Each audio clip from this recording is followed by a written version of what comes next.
예, 반갑습니다. 저 프린트는 다 받으셨습니까? 예.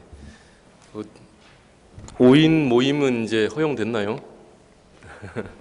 예, 지난달에 아마 그 5인 이상 모임이 안 된다고 해서 법회가 좀 어려웠던 걸로 알고 있습니다. 예. 오늘은 저기 가지고 계신 물 좀 잠깐 마시겠습니다.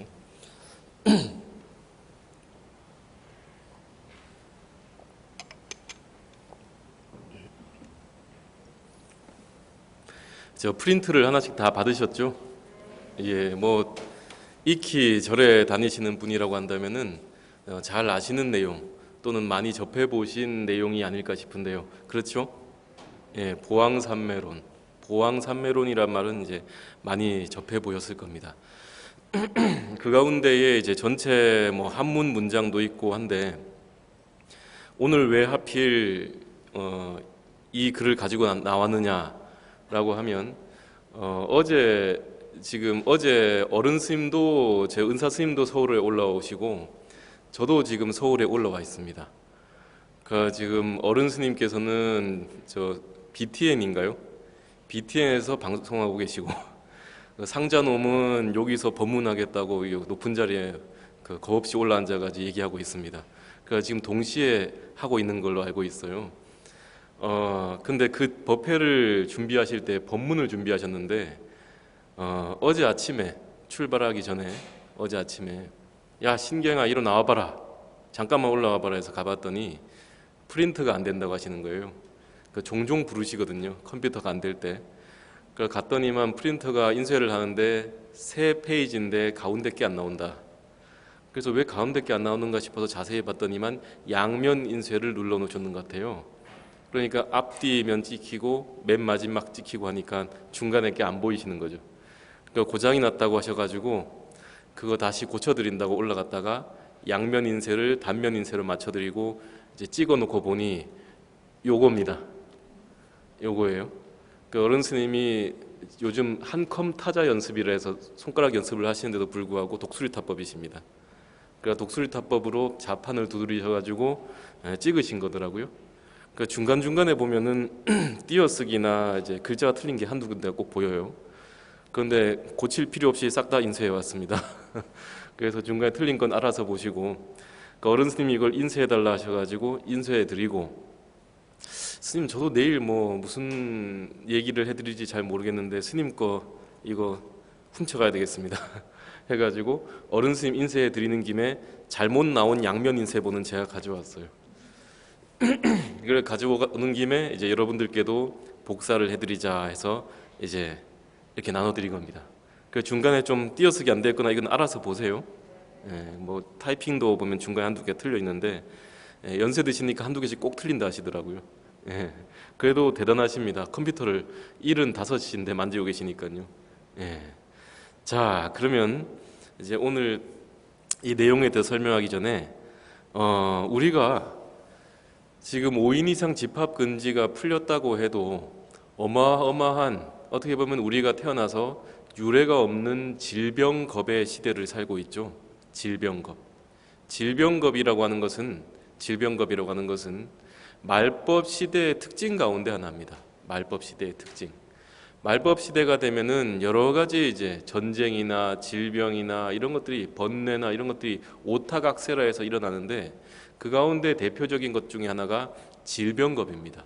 질병이 많아져요. 병이 많아진다. 그래서 말법 사상가들은 이 말법 시대에는 질병으로 인해서 고통받는 경우가 많다라고 하죠. 그 가운데 우리가 직접 지금 몸소 겪고 있는 이 시대가 바로 이제 질병겁의 시대가 아닐까 싶습니다. 그런데 질병겁의 시대라고 하는 것은 말법이라고 얘기했지만 말법이란 말은 부처님의 법이 소멸되어 가고 있는 그런 시대라는 뜻이거든요. 그런데 이걸 돌이켜보게 되면은 질병겁의 시대는 다시금 수행을 할 수 있는 마음가짐을 가지게 할 수 있는 시대가 아닌가라는 그런 생각을 합니다. 여러분들 댁에 계시면서 답답하시잖아요.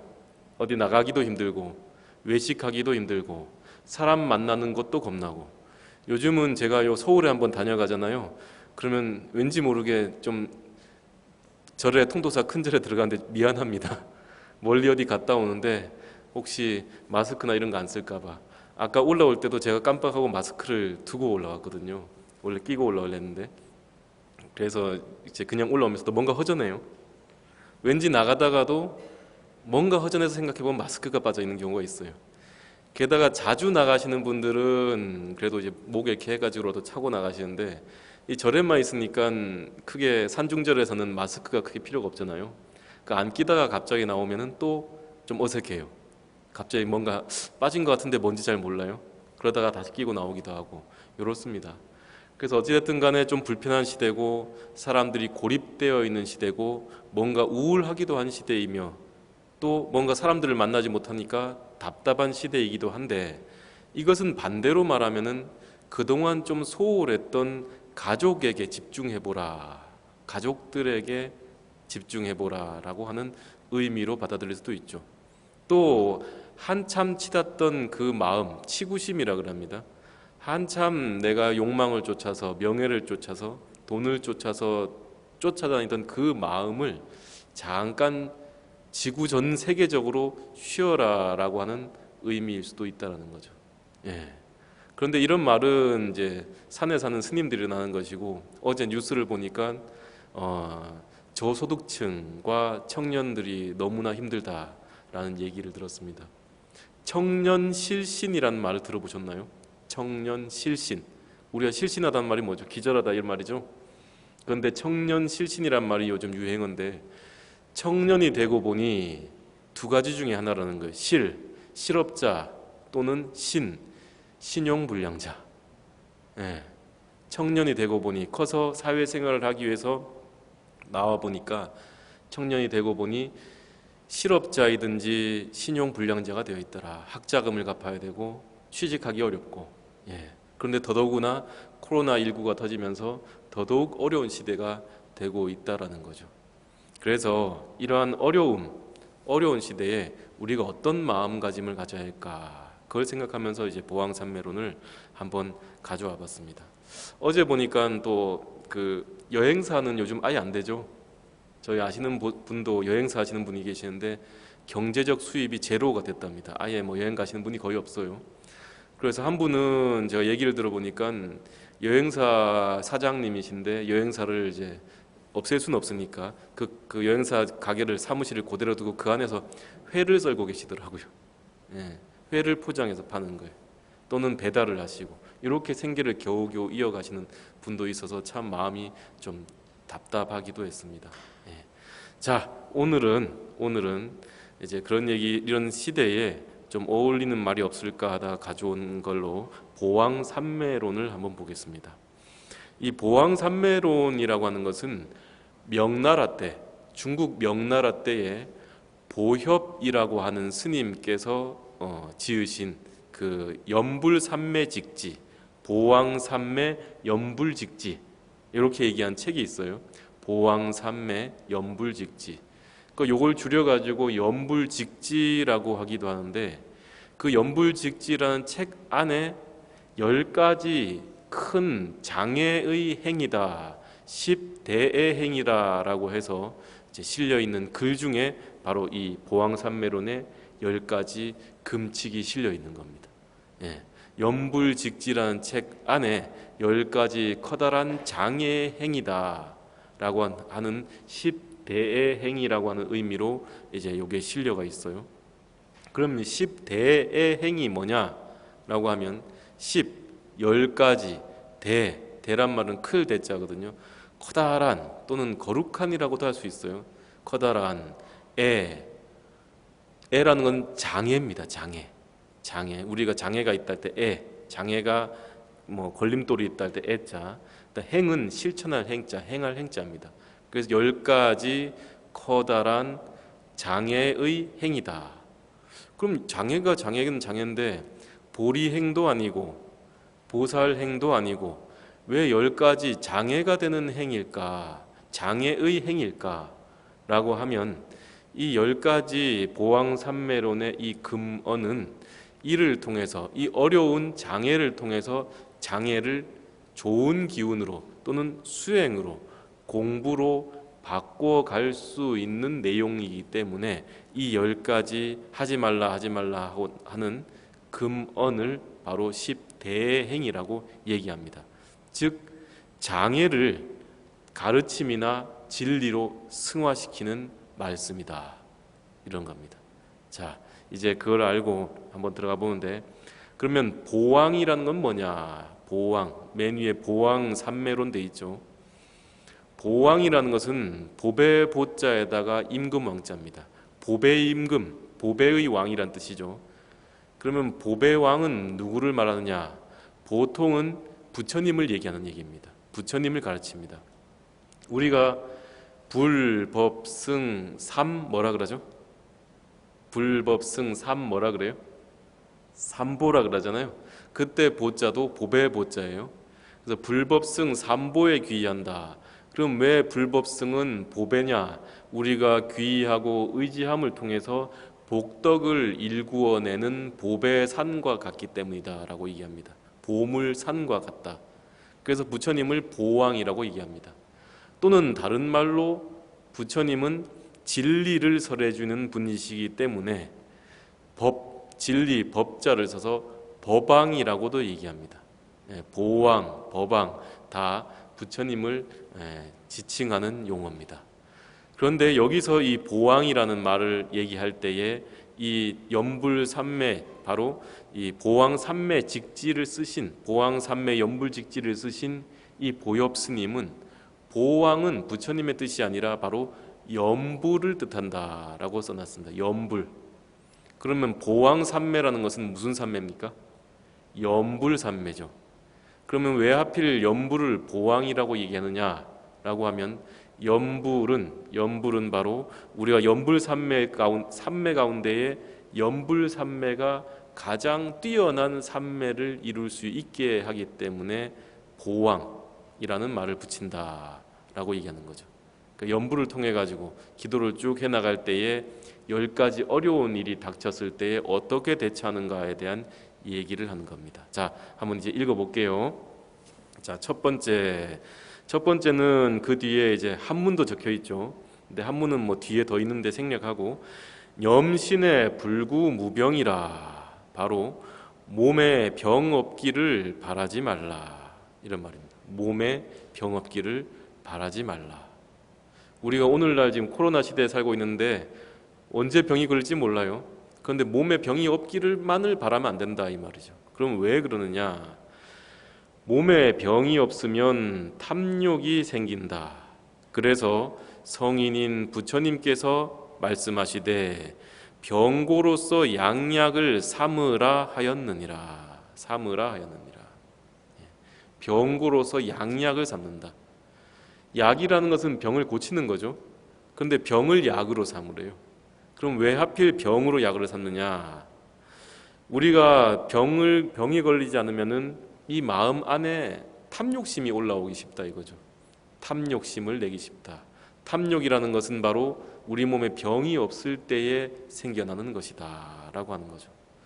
오늘날 우리가 지금 이러한 코로나 시대를 살고 있는 것도 어찌 보면은 그동안 한 번도 뒤를 돌아보거나 옆을 돌아보지 않고 그저 발전을 위해서, 그저 살아가기 위해서, 그저 무언가를 쫓기 위해서 살아갔기 때문인가 아닌가. 그래서 한 번쯤 돌아보라라는 의미에서 이런 말을 하는 게 아닌가라는 생각을 합니다. 예전에 제가 그런 말씀드렸죠. 그 스님들은 예전에 몸이 아프면은 병원에 못 가고 또는 연세가 드시고 그러면 열반당이라는 데가 있습니다. 열반당. 그 스님들 사이에서 열반당에 불빛이 깜빡깜빡할 때쯤 되면 이제 뭔가 깨침이 온다, 이런 얘기도 있거든요. 그래서 그 열반당에 누워 있으면, 열반당에 누워 있다는 것은 몸에 병이 있을 때예요. 병이 있을 때 거기 가만히 누워 있게 되면은 뭔가 내 몸에 대한 또는 살아옴에 대한 그 회고를 하게 되는 거죠. 다시금 병이 걸렸을 때에. 또는 여러분들께서도 몸이 아파서 또는 독감에 걸렸든지 감기에 걸렸든지 몸살이 나가지고 또는 배탈이 났든지 해서 병원에 입원하는 경우도 있잖아요. 또는 뭐 다쳤다든지. 그럼 잠시 그 입원했을 때에 어떤 생각이 들던가요? 첫 번째는 저는 그랬습니다. 살아있다라는 생각이 들어요. 살아있다. 내가 살아있구나. 그전에는 살아있다라는 생각을 못했는데 병원에 들어가 보니까 내 몸뚱이가 지수화풍, 바로 흙과 물과 불기운과 바람기운으로 이루어진 이 내 몸뚱이가 지금 살아있는 몸뚱이구나. 그런데 이게 그동안에는 살아있다라는 생각도 못하고 그저 욕심부리고 탐욕부리고 살아왔구나 라고 하면서 살아있는 느낌과 함께 뭔가 인생을 한 번 더 반조해 볼 수 있다는 거죠. 그래서 병에 걸리지 않는 것이 능사가 아니라 한 번 정도는 내 스스로를 뒤돌아볼 수 있게 하는 계기가 될 수 있기 때문에 부처님께서 말씀하시되 병으로서 약을 삼으라 라고 말씀하셨다는 거예요. 그렇죠? 그러니까 요즘 우리도 병이 치성한 시대에 다들 마스크를 끼고 이런 시대가 올 줄 몰랐잖아요. 그런데 이 시대에 우리가 이러한 코로나라는 질병을 어떻게 불자로서 받아들이고 생각해 보아야 될까, 이걸 한번 돌아보자 이거죠. 그 다음 이제 또 한번 넘어가서 두 번째 한번 볼까요? 세상살이에 어려운 일이 없기를 바라지 말라. 뒤에 한문에 보면은 처세에 불구문안이라 라고 되어 있습니다. 처세에, 세상에 처함에, 세상살이를 함에 불구문안, 어려움이 없는 것을 불구, 구하지 말라, 이런 뜻이거든요. 그럼 왜 하필 세상살이 하는 데에 어려운 일이 일어나지 말 것을 구하지 말라라고 하는가, 바라지 말라라고 하는가 하면, 세상살이에 어려움이 없으면 교만하고 사치스러운 마음이 반드시 일어난다. 그래서 근심과 어려움을 해탈의 길로 삼으라 하였느니라. 세상살이 하는데 어려움 없이 살 수 있습니까? 세상살이 어려움 없을 수가 없어요. 왜냐하면은 우리가 스님들이 보통 앞에 축원할 때 이런 거 하죠. 차사천하 사바세계 남선부주 해동 대한민국, 이런 말을 해요.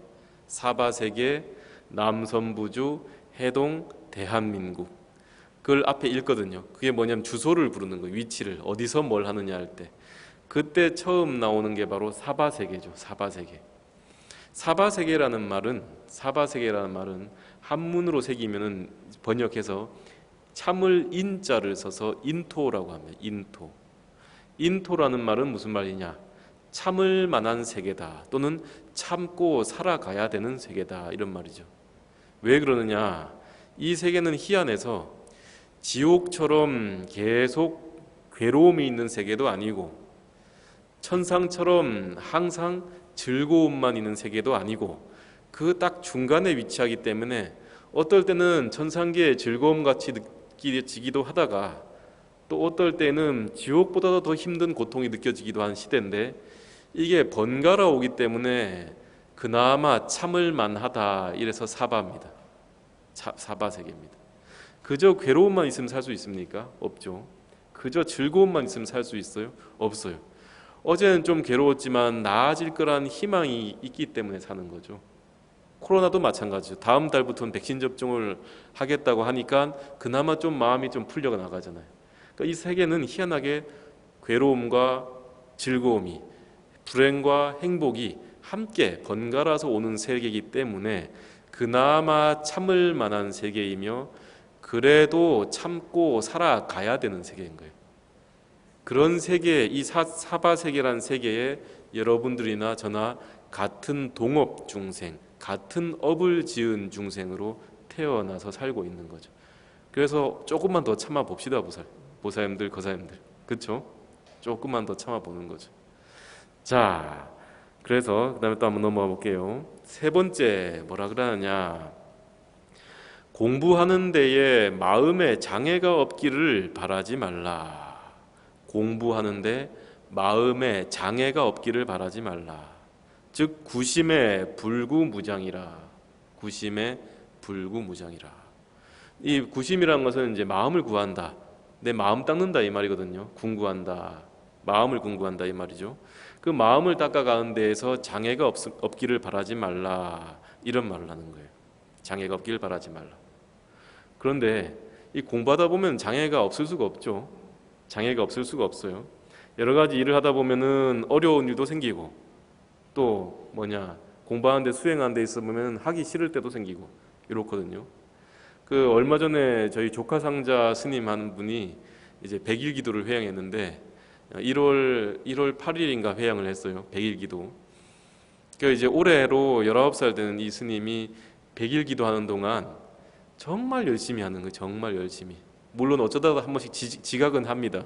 어쩌다 한 번씩 깜빡 잠들어서 새벽에 늦게도 나오기도 했는데 그래도 많이 늦지 않고 100일 기도를 한 번도 빠지지 않고 다 했으니까 하루 3번 기도를 했으니까 몇 번 들어간 거예요? 300번을 들어간 거예요. 그러니까 처음에는 목탁 치는 것도 좀 성글고 연불하는 것도 좀 성근 것 같고 아직 뭐 어떻게 하는지도 잘 모르고 했는데 이거 한 100일쯤 다 되니까 100일도 회양하고 나니까 날아다닙니다. 예. 목소리가 얼마나 큰지 처음에는 목소리가 너무 작아가지고 마이크를 하나 끼워줬는데 마이크를 뺄 수도 없어요. 이제 빼면 섭섭해할까봐 그냥 끼워놨는데 세상에 영축산이 찌렁찌렁하게 울려요. 그래서 책을 보다가 시끄러워가지고 소리를 좀 줄이고 싶은데 또 소리 줄이면 신심 떨어질까봐 소리도 못 줄여요. 그러니까 너무 뭐 관세음보살 하는데 세상에 아이고야 이거 한 시간 동안 매일매일 그 연불 소리 듣습니다. 그런데 이제 저녁 기도도 1시간, 사시 기도도 1시간, 새벽 기도도 1시간이에요. 그러니까 하루에 3시간씩 기도를 하고 300번을 들어가서 3~3은 9, 900시간 아닙니까? 그죠? 900시간. 그죠? 900시간 맞죠? 3~3은 90시간. 그죠? 그런데 이 스님이 100일 기도를 마쳐가지고 야 이제 100일 기도 마쳤으니까 새벽에는 이제 예불하고 저 행선 축원하고 반야심경하고 법성계만 하면 되고 저녁에는 행선 축원 빼고 예불하고 반야심경만 하면 된다 이렇게 놨는데 뭐라 그러냐면 스님 저는 그냥 다 할랍니다 이럽니다. 천수경까지 싹 다 할랍니다.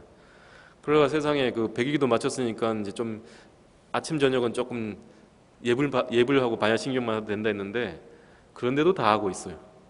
그거 보면서 어떤 생각이 드냐, 야 여기는 공부하는 마음에 있어서 장애가 올 게 없겠구나. 장애가 올 게 없겠구나. 게다가 이놈 거 어디 데려다 놨더니면 저번에 제가 불상을 하나 사줬다 했잖아요. 어디 갈 때마다 마음에 드는 불상을 찾고 다닙니다. 찾고 다녀요. 그래서 이제 어른 스님한테 마지막으로 자기가 가장 마음에 드는 불상이 있으니 뭐냐, 저 암자의 법당에 앉아있는 부처님이 제일 마음에 든다라고 하는 거예요. 근데 그거 들고 갈 수 있습니까? 부처님을? 못 들고 가죠. 그래서 제가 그런 얘기 했습니다. 그럼 이렇게 하자. 네가 제일 마음에 드는 부처님이 법당에 계시는 서가모니 부처님입니까? 그 부처님 네가 은사스님께 받은 걸로 하고 네가 모시고 다닐 수 없으니까 요 암자 법당에 모셔다 놓고 네 거로 하자 이렇게 했거든요. 그건 또 순진하게 예 알겠습니다 이러더라고요. 그래서 그 부처님 이 삼위 스님께 됐습니다. 조카상자 스님께. 그러니까 아무튼 그 스님 보면서 어떤 생각하느냐, 공부하는 데 있어서 마음에 장애가 없기를 바라지 말라라고 하지만 용맹정진하는 마음이 있다고 하면 장애가 올 것도 없겠구나 이런 생각이 드는 거죠. 자기가 정진하고 싶은 마음이 있다고 한다. 자, 그 다음 넘어가 볼게요. 이건 뒤에 좀 덜 읽었네, 그죠? 마음에 장애가 없으면 배움이 거쳐야 할 과정을 무시하고 넘어서게 된다. 그래서 장애를 소요로 삼으라 했느니라. 요 얘기하면서 하나 더 얘기 드릴 게 있는데, 저는 이제 글을 보는 사람이죠. 경을 보는 사람인데, 이제 어른이 하루는 제가 늘 책을 본다, 경을 본다 하고 방에 나오지도 않으니까 어른이 이제 이런 말씀하시는 거예요. 그 글 맨날 봐가지고 아르마리 쌓아가지고 공부하면 도에서 멀어진다고. 그러면서 아침에 차를 한 잔 마시면서 이런 말씀을 하셔요. 예전에 서울대 농대 있죠, 농대. 농대에서 농학 박사 학위를 받은 그 아들이 하나 있었다네요. 어렵사리 어머니가 밭농사 짓고 콩농사 짓고 해가지고 돈을 모아서 아들을 서울에 보내서 이제 농학 박사를 만들어놨는데, 이 농학 박사가 된 아들이 이제 고향 집에 어머니 집에 놀러 왔더라. 놀러 와가지고 어머니가 밥을 맛있게 지어가지고 때마침 또 서리태 콩이 있어가 서리태 콩밥을 딱 지어가지고 아들한테 내놓으니까 아들이 맛있게 먹으면서 무심결에 이렇게 여쭤봤다는 거예요. 어머니, 이 서리태 콩은 언제 심습니까? 이래 물어봤답니다. 서리태 콩 언제 심습니까? 그러자 어머니가 콩 이러시더니만 서리태 콩은 뻐꾸기 울 때 심지 이랬다네요. 뻐꾸기 울 때 심는다. 그 아들이 뻐꾸기 울 때가 언제야? 이렇게 생각하면 그럼 뻐꾸기는 언제 우는데요? 이렇게 물으니까 어머니 말씀이 뻐꾸기는 감고 떨어질 때 울지 이랬답니다. 언제입니까? 뻐꾸기 울고 감고 떨어지는 때가 언제쯤입니까? 한 6월에서 7월인가요? 여름이 오기 전에 봄과 여름 사이에 그때 이제 뻐꾸기도 뻐꾹뻐꾹하고 울고 감꽃 아시죠? 감꽃 드셔보셨나요? 저희 절에도 감꽃이 하나 떨어져가 맛있다 해서 하나 주워 먹었다가 떡떠름하면서 달큼떨떠름하대요. 보니까 이쁘기도 하고 모아놓으니까 아무튼 이 뻐꾸기 울 때 그럼 뻐꾸기 언제 옵니까? 감꽃 떨어질 때 그게 곰곰이 보면 언제냐면 6월 7월 이 사이입니다. 그때 서리태 콩을 심는다는 거죠. 그 뻐꾸기는 왜 그때 운지 아십니까? 저도 이제 궁금해 하필 왜 뻐꾸기가 그때 우냐 딴 때는 안 울고 왜 그때 우냐 했더니만 뻐꾸기가 자기 둥지를 안 만들죠. 어떻게 합니까? 다른 새 둥지에 알을 놓잖아요. 그럼 그때쯤 되면 새끼가 깬답니다. 그러면 태어난 새끼 뻐꾸기가 다른 새 알은 다 밀어내고 자기 혼자 살아남잖아요. 그런데 어미가 없잖아요. 어미가 다르잖아요. 그 어미 소리 각인시켜준다고 뻐꾹뻐꾹 한다는 얘기가 있어요. 뭐 그런 얘기는 이제 잘 모르겠고 아무튼 과학적으로.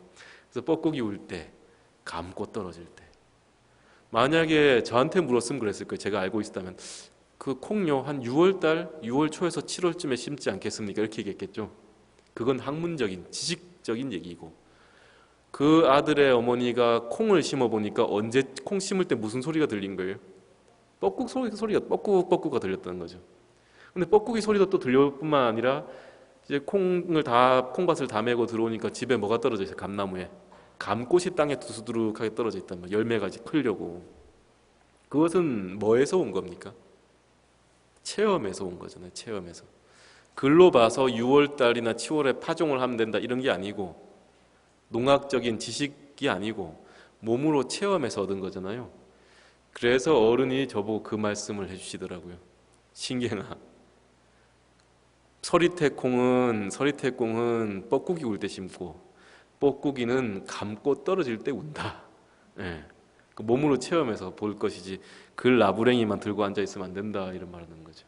예. 그 말씀 익히 알고 있는데 한 번만 더 하시면 100번이거든요. 근데 이제 연세가 드시니까 노파심에 계속 말씀하셔요. 그러면 이제 귀에 딱지가 안 될 만큼 들다 보면 저도 나중에 제가 나이가 들어가 이제 노스님이 됐다. 뭐 그때까지 살아 있다면은 노스님이 됐다 그러면 밑에 이제 상자인데 또 이제 잔소리가 되겠죠. 야, 그렇게 보지 말고 뻐꾸기 울 때 감고 떨어질 때가 있다. 이렇게 얘기할 거란 말이죠. 아무튼 공부를 하는데 장애가 없으면 과정을 그냥 건너뛰거나 또는 공부하는 데서 그 방법이 잘못될 수 있다라는 하는 거죠. 자, 그다음 네 번째, 수행에 마가 없기를 바라지 말라. 수행에 마가 없기를 바라지 말라. 입행에 불구무마라. 수행에 마가 없으면 서원이 견고하지 못하다. 그래서 마구니를 법의 도반으로 삼으라 하였느니라. 마구니를 법의 도반으로 삼으라 하였느니라. 부처님마저도 깨달음을 얻을 때에 깨달음을 얻기 직전에 마왕 파순이 나타나서 부처님의 해탈을 방해했잖아요. 그죠? 마왕 파순이. 그런데 중생이라고 뭐 마장이 안 있을 만한 일이 있겠습니까? 그렇지가 않죠. 또한 공부를 깊게 하면 할수록 또한 수행을 하면 할수록 기도가 성취되면 될수록 될 것이 가까워질수록 어려운 일들이 생겨납니다. 이건 저번에도 제가 한번 말씀드렸죠. 제가 무슨 비유를 드려 말씀드렸냐면은 구미호가 1000년이면 사람이 되는데 구미호가 1000년만 열심히 잘 닦아 살면은 사람이 될 수가 있는데 꼭 언제 사달이 납니까? 999년 364일째 되던 날 밤에 꼭 사달이 나요.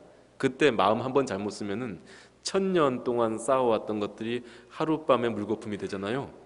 근데 희한하게도 그때 왜 그런 마음을 잘못 쓰게 되느냐라고 하면 왜 마음을 잘못 쓰게 되느냐라고 하면 그때가 무언가 기도나 수행이나 일이 또는 구미호로선 인간 몸을 받는 것이 성취되기 직전이기 때문에 가장 힘든 거예요. 가장 힘든 거예요.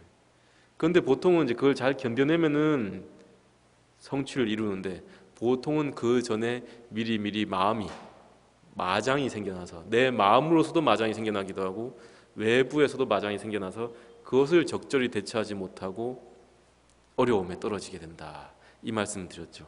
그래서 부처님께서는 이 마장을 통해서 내 서원을 굳건히 다지고 그 서원을 굳건히 다짐으로써 이제 그 마장 자체도 도반으로 삼으라라고 했다는 거죠. 여러분들도 그 비유도 드렸잖아요. 이제 물건이 하나 있으면은 물건을 이렇게 밀면은 잘 안 밀리잖아요, 그죠? 안 밀려요. 물건이 잘 안 밀려. 왜냐하면은 이 물건과 바닥에는 마찰력이 있기 때문에.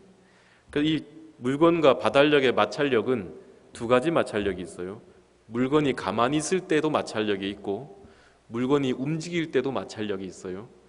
물건이 가만히 있을 때 마찰력을 정지 마찰력이라 하고 또 물건이 움직일 때의 마찰력을 운동 마찰력이라 하죠.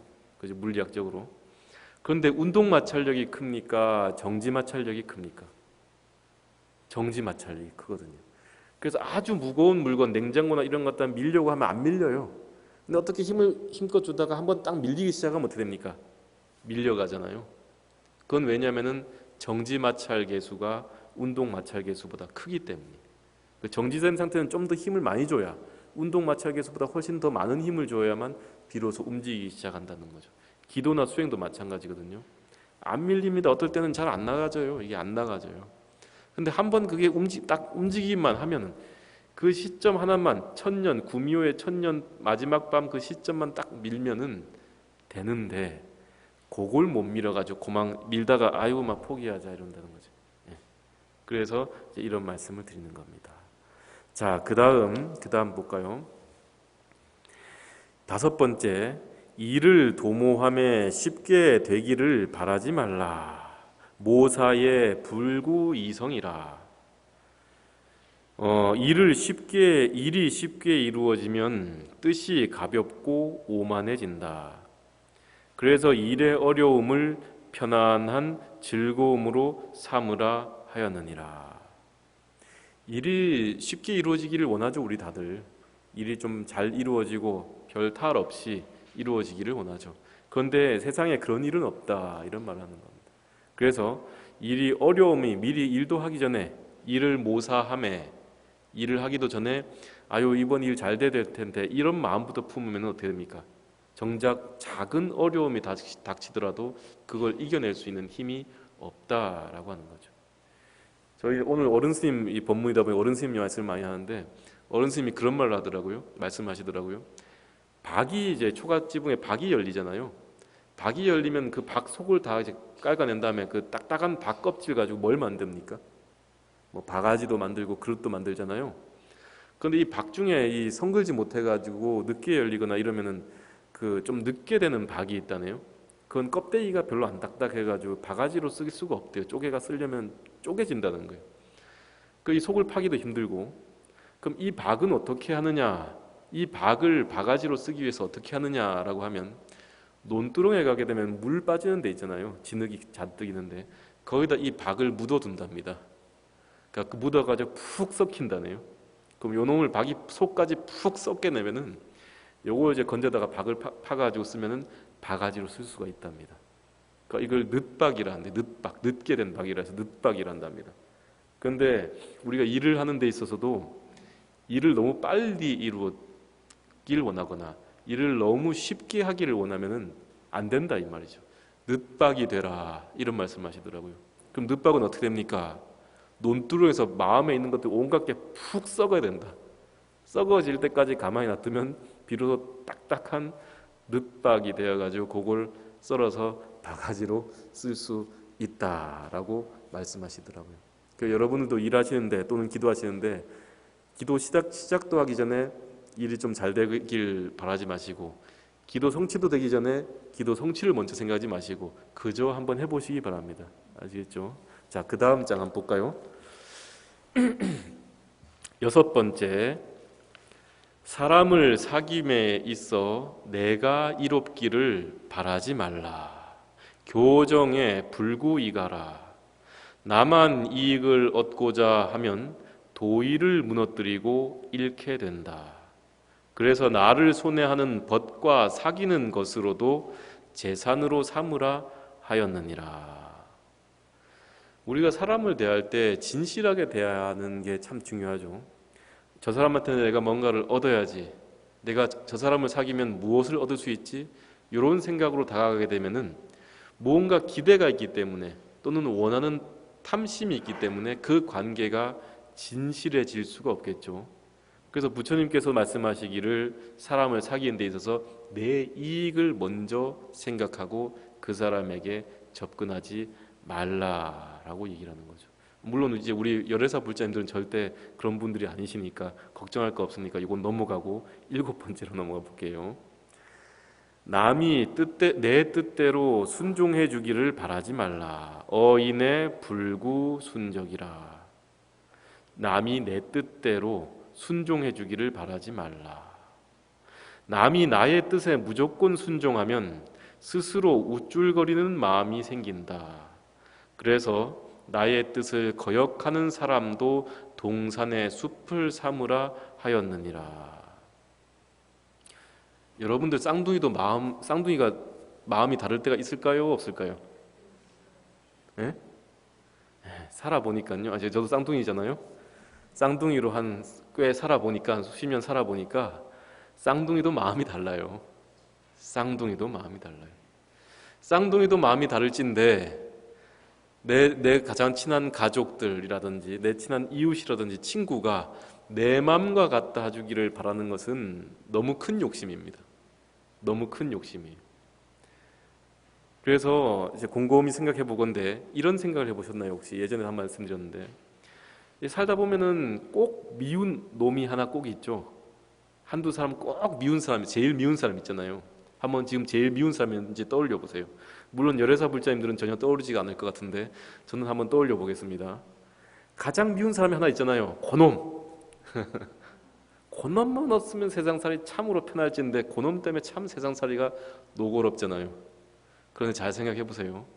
그 사람 사라지면, 그 사람이 없으면은 세상살이 편할 것 같죠? 아닙니다.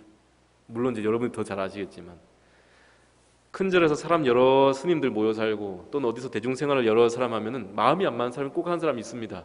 그래서 이 중이 아니지. 이 스님 나오고 나면은 마음이 편할 것 같은데 이 스님 나오고 나면 그 자리에 다른 놈 또 들어가 있습니다.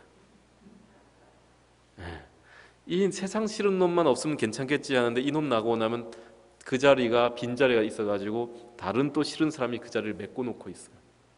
그럼 왜 하필 그 자리가 항상 메꿔지느냐라고 하면 내 마음의 상대적인 분별심 때문에, 분별심 때문에. 좋다 싫다라는 마음은 무슨 마음입니까? 분별심이죠. 그럼 저놈은 싫고 이놈은 좋다라는 마음도 분별심이잖아요. 분별심을 또 다른 말로 하면 탐심과 진심입니다.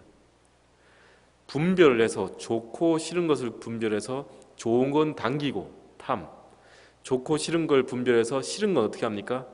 내치고 진. 이런 마음이 탐심이고 진심인지 모르니까 치. 그 탐진치 삼독에 놀고 있잖아요. 그런데 이놈 싫은 놈 빠져놓으면은 그 자리를 메꾸는 이유는 내 마음에 상대적 분별심이 있기 때문에 싫은 놈을 항상 찾아요. 좋은 놈을 찾고 분별하기 때문에 요 놈 가장 나쁜 놈 빠지면 그거보다 덜 나쁜 놈이 가장 나쁜 놈이 돼가 그 자리에 앉아 있거든요. 그래서 힘들어지는 겁니다. 그러려면은 항상 이러한 나를 괴롭히는 사람이 없게 하기 위해서는 뭐가 좀 없으면 되겠습니까? 좋고 싫음에 대한 분별심을 내려놓기 시작하면, 그것을 조금씩 약하게 만들어 가기 시작하면 그런 것들이 좀 사라지기 시작합니다. 자, 그 다음 여덟 번째, 덕을 베풀되 대가를 바라지 말라. 시덕에 불구망보라. 덕을 쌓음에 있어서 대가를 바라면 내가 의도하는 것이 있게 된다. 그래서 왕성하고 영광스러운 덕이라도 헌신짝처럼 여기라 하였느니라. 대가를 바라지 않는 보시 뭔가요? 대가를 바라지 않는다는 보시. 뭐라고 부르죠 불교에서는? 여기는 공부를 너무 많이 하신 분들이 많이 무주상보시라고 하죠. 무주상보시. 무주상이란 말은 무 없다는 거죠. 뭐가 주 머무르는 어디에 상에 머무르는 마음이 없이 보시한다. 무슨 상이냐? 줬다는 마음, 준 물건, 받았다는 사람. 요 세 가지가 청정한 것. 삼륜공적. 삼륜이 청정한 것을 무주상보시라고 합니다. 내가 이 물건 줬다라는 마음, 준 물건, 준 것, 받는 사람. 이 세 가지가 다 잊어질 때 무주상보시라 그래요.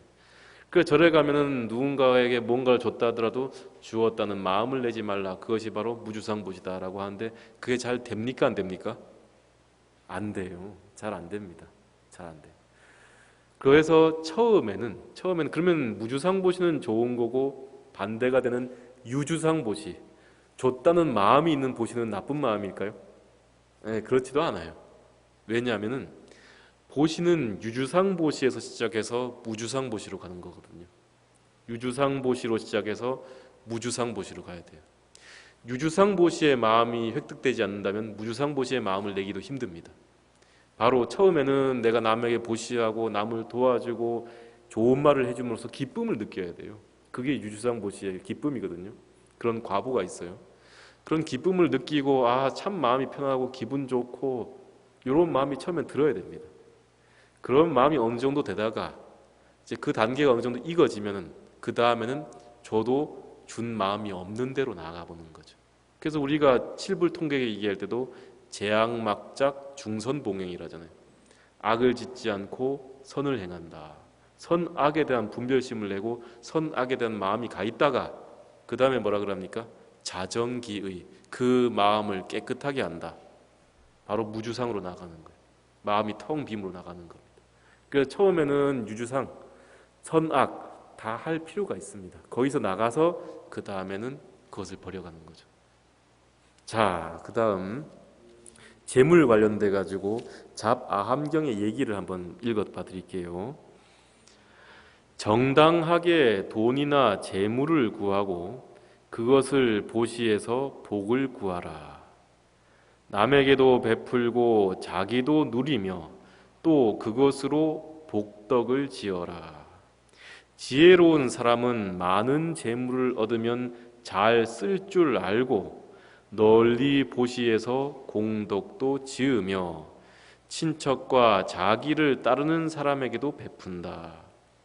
많은 재물을 얻으면 자신도 쓰면서 즐기며 부모를 복양하고 처자와 친척들을 돌보며 자기가 부리는 사람들도 도와주고 벗들에게 보시하며 수행자들에게 공양한다면 그는 틀림없이 천상에 태어날 것이다.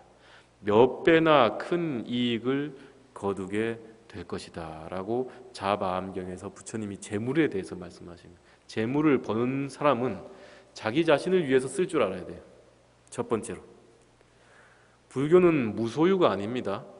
불교는 무소유와 소욕지족이 아니에요. 그저 적게 가지고 안 가지는 게 목적이 아닙니다. 스님들은 적게 가지는 게 목적이라 할지라도 제가자 불자들은 많이 벌어라라고 여기 적혀 있잖아요. 많이 벌어라. 근데 많이 벌어서 어떻게 한다?